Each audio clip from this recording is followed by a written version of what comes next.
Broadcasting from the business capital of the world, this is the Podcast Business News Network. We are back with our coaching expert, Elisabeth Stitt, joining us here once again. Thank you for being here, for joining us. She's here helping families and parents, adolescents all over the world, of course, parent better and be better, adolescent, all the above. As a coach, Elisabeth's here joining us live on the show. Welcome back. Thanks, Jill. Happy to be here. Well, thank you for being here. Would you mind introducing yourself to our listeners today? Tell us a little bit about your company as well. Absolutely. I am 25-year teaching veteran turned parenting coach. I've now been doing the coaching piece going on 9 years. And most of my teaching years were spent with middle school kids. But in fact, I taught every grade except 11th in some capacity or another. Wow. So that's a lot of kids, Mm-hmm. a lot of years, and a lot of families. Mm-hmm. And my business, Joyful Parenting Coaching, I started because I saw with my parents at school that there was a real shift, that they were feeling a lot more anxiety, a lot of overwhelm, a lot more guilt. And I just kept thinking, yes, parenting today is harder than it used to be, but no, parenting does not have to be that hard. Okay. And I 100% believe that it can be joyful, even during middle school.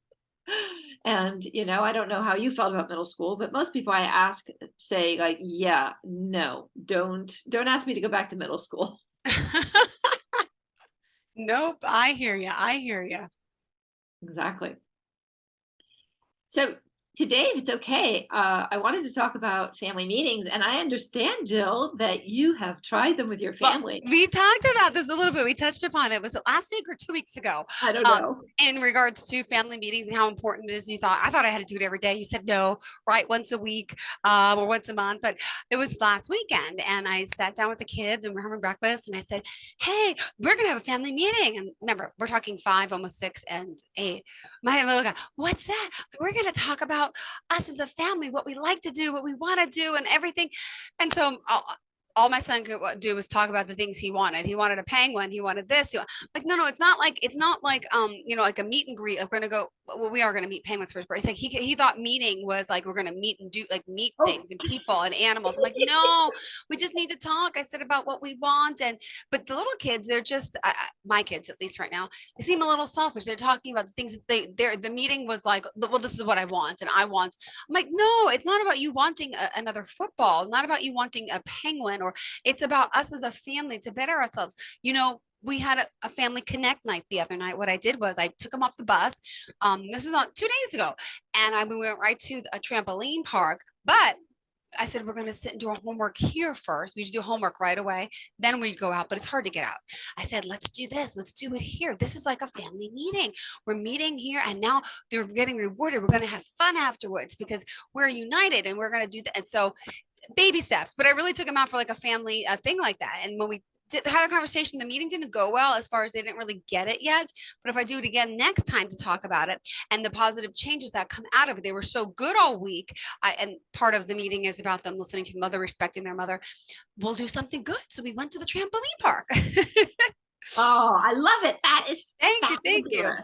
Well, please share with everyone what exactly do you mean by having a family meeting, how often we should have them, and what it entails.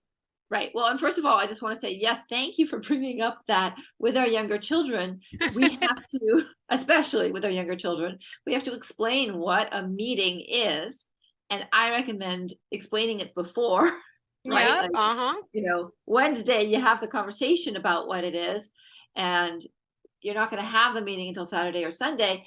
And on Thursday, you review what is a family meeting. So definitely with your younger kids, that is true. Absolutely. So you're doing a lot instinctively in line with what I would do. And I do recommend having a structure and sort of sticking to it, because you want something that's going to serve you for years and years and years. And you want them to know what to expect. That's going to be part of their buy-in. let's just go back and review why. Why do we want to have a family meeting? What are the payoffs? Because it is in my top 3 parenting tips, top 3 parenting tools, because it has such great bang for the buck.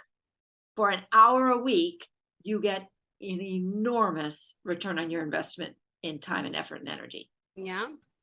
Let me list some of the reasons why. It is a place where children can feel seen and heard and understood. Mm-hmm. Because part of family meeting, because they're all part of the family, is giving everybody an opportunity to bring up the issues that they want to bring up. Yeah.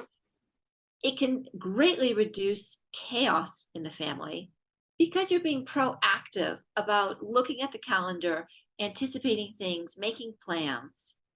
And you know that more than anybody because the buck stops with you. And so I know that you have got to be a super organized mom. Otherwise, you would be, kids would be being left at school. You would be showing up without anything in the refrigerator to cook for dinner. The older your kids get, the more they're going to be off doing other things, the more complicated your week is going to get. Yeah. The more you're going to want to think things through. So it helps to make our lives smoother. Yeah. And we have so many things we have to do during a week in a family. We want to get through those have-tos as quickly as possible, as efficiently as possible, so that we can get to our get-tos, like trampolines. I love it. Going into a trampoline, like that's so fabulous on so many different levels. So family meetings help us to help individual kids to feel seen, heard, and respected. They help us smooth out the logistics of the week. I do family meetings in a way that really have us slow down, quiet down, connect. And that's part of the anchoring, part of the bonding. So one of the things that makes parenting so hard today is that there are so many forces working against us to pull kids away from us and to not respect family. And a lot of it, as individual things, are good, but as a whole, don't serve to help kids feel connected and bonded to the family. And that is part of their security. And connection is the reason that children cooperate with us. It is because they feel connected and bonded, and as part of this unit, this adventure, that they want to exhibit pro-social behavior, be cooperative, help out, say yes to things. All right, let's go over my 4 steps, and these are really time-tested steps. Of course, you can tweak them, you can do something, you can throw them out. Bear with me though, because so many families have used them and have given me really positive feedback on them. All right, step 1, I used to call 3 good things. Because it's 3 good things is one of my favorite ways of getting kids to just focus on the positive and to come and to share something about their week. So if we sit down and each of us shares, and I say share one thing, go to the next person, share one thing, and then go around the circle multiple times rather than saying, Jill, it's your turn, you share 3 good things. Partly because it's a little bit like Scrabble. You can spend a lot of time waiting for somebody to think of 3 good things. Whereas if I share and then you share and then Johnny shares, you have a little more think time, and plus somebody will say something that might go like, oh, right, I remember that happened this week. It resonates. So in sharing 3 good things, we are heard. We're focusing on the positive. Correct. We're having our family celebrate what was good, what we liked, what we enjoyed. I like that parents do it too. And as parents, I think we need to be careful to not have our 3 good things be connected to the children. 1 or 2 could, and occasionally they can, but I think it's super important that we also show up as individual people who are affected by other things, who like other things, who, maybe you had a super great interview with a fabulous parenting coach. Yay, That could be one Elisabeth, of with an your S. Yes. with an S, that could be one of your good things. And that helps them to have a sense of who you are when you disappear. Hmm. And what are you doing when you disappear? And I feel that that gives them more perspective and more empathy, and is a good understanding of like, oh, it's not random, right? And that Yeah. mom isn't just here to serve us, which Mhm. is something that ails a lot of families today. Okay, so 3 good things. Or you could do acknowledgments, Okay. right? And an acknowledgement is sort of a high quality compliment. An Okay. acknowledgement is, what did you do? Who were you being when you did it? And what's the impact on the person who's giving the acknowledgement? Okay. And, at 5 and 8, your kids would need a lot of support with this, Yeah. but it's incredibly powerful. When one sibling says to another, when you lent your pens to me, you were being so kind. Oh. And I really appreciated that because my red pen is broken and I really needed the red pen. Hmm. That is going to go a long way towards oil untroubled waters when it comes to sibling relations, Hmm. right? When we can really see and appreciate each other. It's a skill that needs a little bit of work and a little bit of support, but over time, you and the kids are going to get really good at it. True. Yeah. So, anything to start the meeting that says, we're here together, we see each other, we appreciate each other. Hmm. Step 2, I call the calendar check. That's the logistics. As I said, the older the kids get, the more complicated it's going to get, right? The more it's not just you go to school, you go to aftercare, I pick you up, the more they're going to need to kind of keep track of things, because it's going to include things like, you have a soccer game on Thursday afternoon. Is your uniform washed and is it back in the bag? Yeah. And that's the kind of thing where very often the first laundry that kids learn to do is their own uniform, so that they can take some responsibility for their own Responsibility. uniform, Interesting. Hmm. if that works, if you've got in-house laundry. But if not, let's say you're having to go to the laundromat. If you're talking about it on family meeting, you're going, oh, you've got a game, you need a clean uniform. When are we going to work in that run to the laundry? Hmm. Or is it worth it to wash it by hand? Because we're not going to make it to the laundromat. True. But True. much better to have that conversation on Sunday than to have it on Wednesday night or Thursday morning, Yeah. that Thursday afternoon game. Calendar check can also include things that the kids bring home from school. Like, let's say that your 8-year-old comes home and says, we're having an Alice in Wonderland party because we just finished reading Alice in Wonderland and I need to bring jam tarts. Okay. Right? Okay. Like, again, you want to find out that jam tarts are needed on Sunday, not on Wednesday night. Hmm. And so the first thing I would do with my 8-year-old, not my 5-year-old, but with my 8-year-old, I would say, okay, go Google easiest jam tart recipe ever. Okay. And then they're going to go and they're going to say, and you're going to say, okay, what's needed? All right, go to the pantry, go check. Do we Hmm. have a really 2 cups of butter? It needs Yeah. 2 cups of, oh, I don't know. Go check and see how much butter we have. Look in the Uh-huh. freezer, see if there's some frozen butter. And so in doing this, it's not just coming from the child's mouth to your to-do plate. Yeah. You are sending the child back and having the child be a part of the process. Hmm. And not only does this help keep you calmer and help you feel less resentful that all of a sudden you're supposed to do what? Jam tarts? What do I know about jam tarts? Yeah. Right? Hmm. But later on, a big problem in middle school is that kids lose motivation and they're apathetic.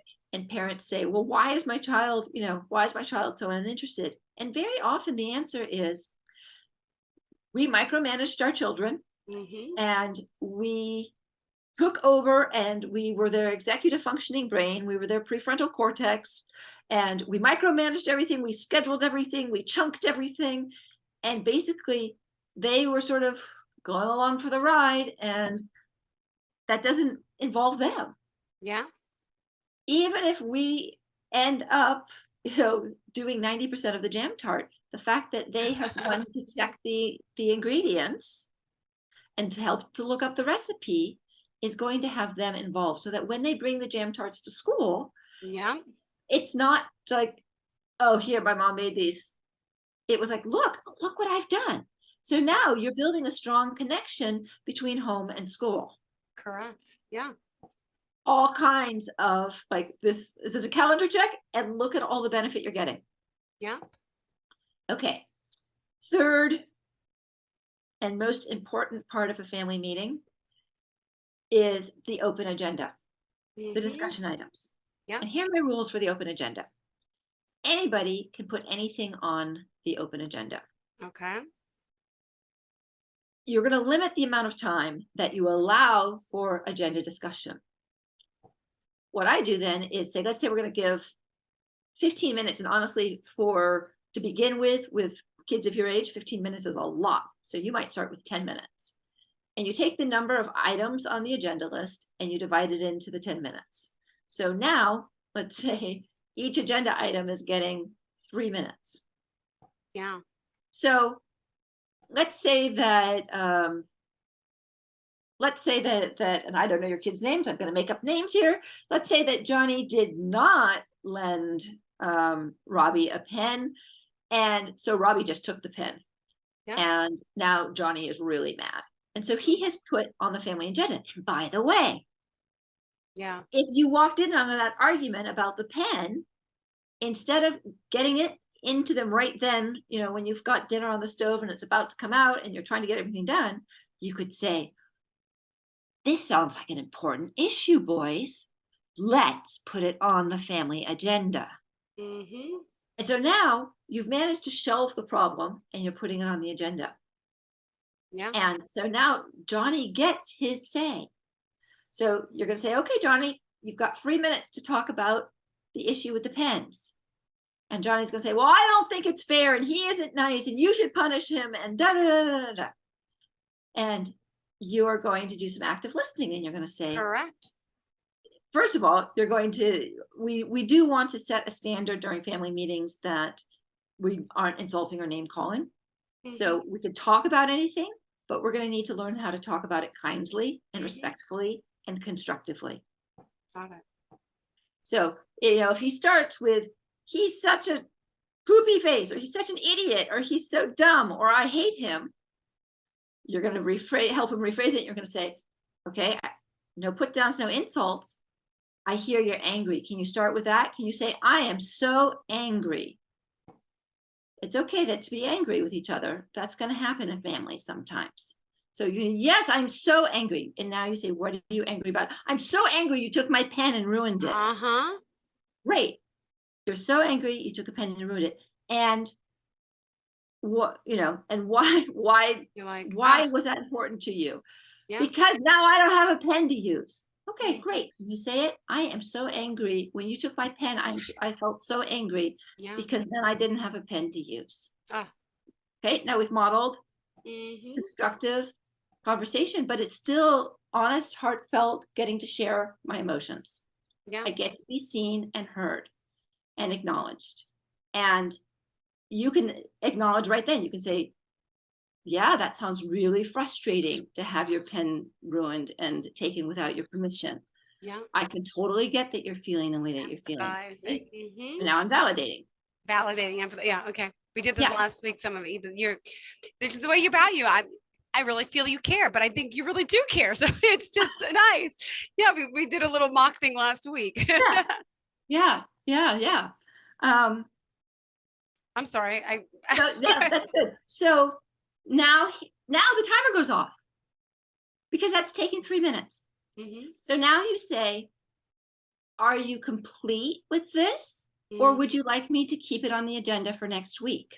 Yeah. And if he still has anger and agitation and emotion about it, he'll say, put it on the agenda for next week. Yeah. You say, okay. Mm-hmm. And maybe by next week, the emotions have cooled down enough and enough other stuff has come up that when you ask next week, do you still want it on the agenda? He'll go like, oh no, that's okay. And you'll take it off. In the meanwhile, Robbie's gotten the message. And Robbie probably is being more thoughtful and maybe asking permission more, or he's not, in which case it's going to be on the agenda again, and we're going to have a vehicle for moving forward because we've now established why it made Johnny mad. Now we can go to the step of what do you want to have happen next time? What's your request of your brother? So family meeting agenda can also, of course, be used for parents. Yeah, right? true. So instead of nagging your kids about something, you see something's a problem, you go write it on the agenda. We post the agenda somewhere front and center. I don't know if, what your little one's reading skills are, but probably good enough to recognize the words like you've been saying over and over, to hang up your wet towels. And now you put wet towels on the agenda item, they're going to know. And chances are they're not going to want to talk about it at family meeting agenda. And you're going to see a shift.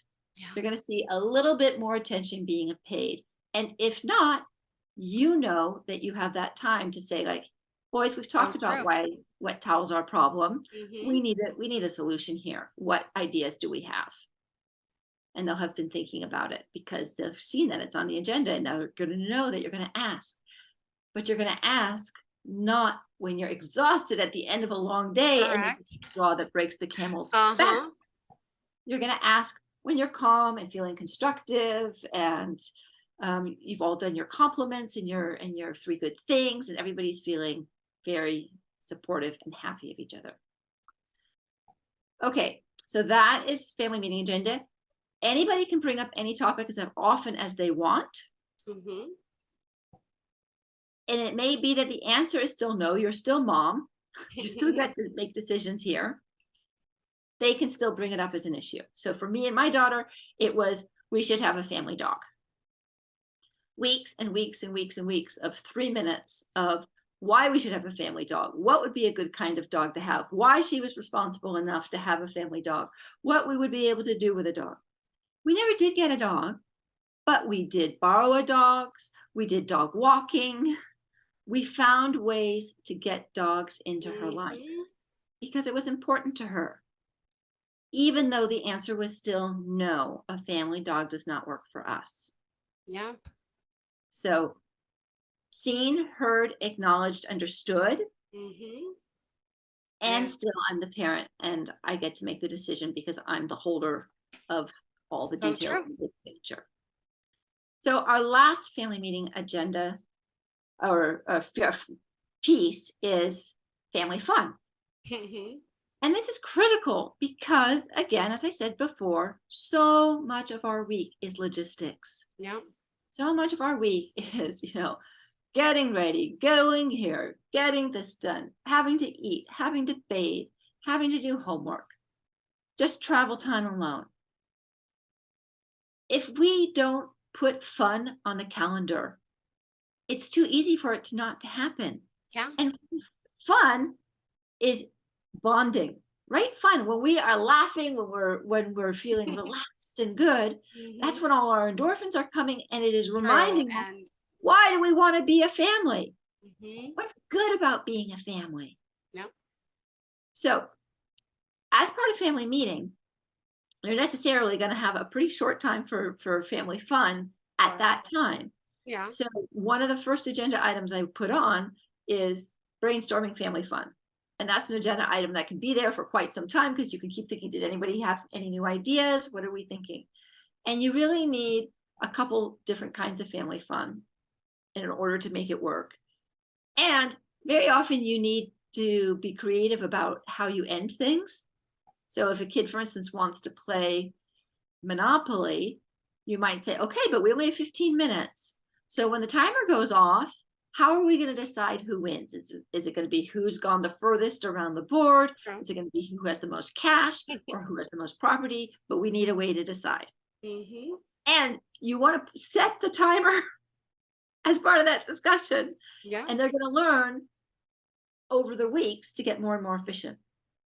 Now, the other thing that I want to say before we finish this is take turns deciding who gets to choose what the family fund's going to be. Yeah. And don't necessarily try to make it be something that everybody all loves, because that can be super hard. True. And there is something really wonderful about showing up for each other, right? So, if Robbie loves to play with good old fashioned wooden blocks and Johnny is thinking, oh, that's kind of stupid or dumb, I don't want to do that anymore. There is value in Johnny saying, for 15 minutes, you can come and be wholeheartedly present so that your brother is having a good time. Mm-hmm. And the next week, Robbie's going to have to do it for Johnny. And the week after that, they're all going to have to do it for you. Yeah. And again, that has value in our kids just showing up.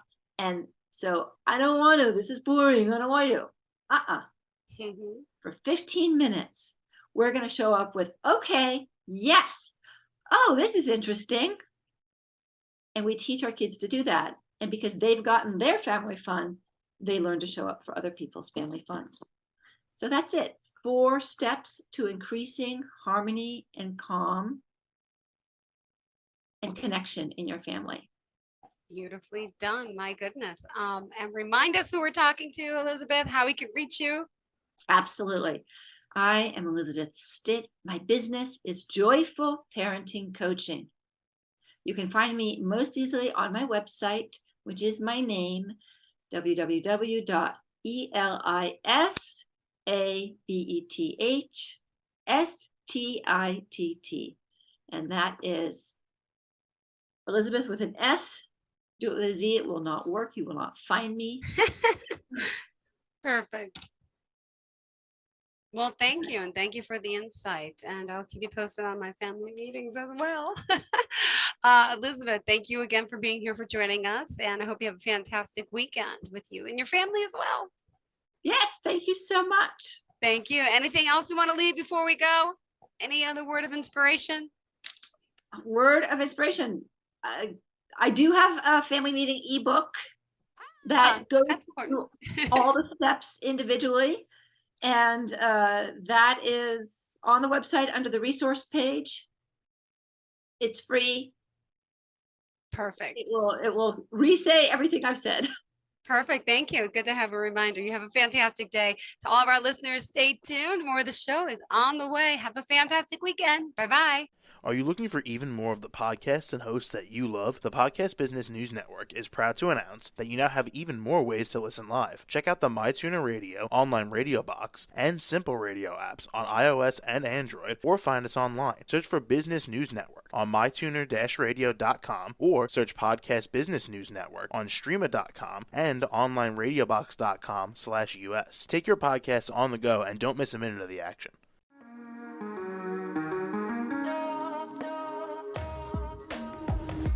Broadcasting from the business capital of the world, this is the Podcast Business News Network. For nearly 2,000 severely injured veterans, everyday life has become filled with barriers. Day-to-day simple tasks can become pretty daunting. I have to carry my chair up 2 flights of steps or have somebody do it for me. What scares me the most is just the falling. When I'm struggling with my house, I think, to have that one great barrier just knocked down, it's crucial. Home for Our Troops is a wonderful nonprofit that builds a mortgage-free, fully adaptive, handicap-accessible house. And there's no catch. It'll be our very first home that we've ever owned. This is a game changer. This is where your life begins again. We need you to join us in completing this important mission. Please visit hfotusa.org and help build homes and rebuild lives. Because of you, everything's going to be okay.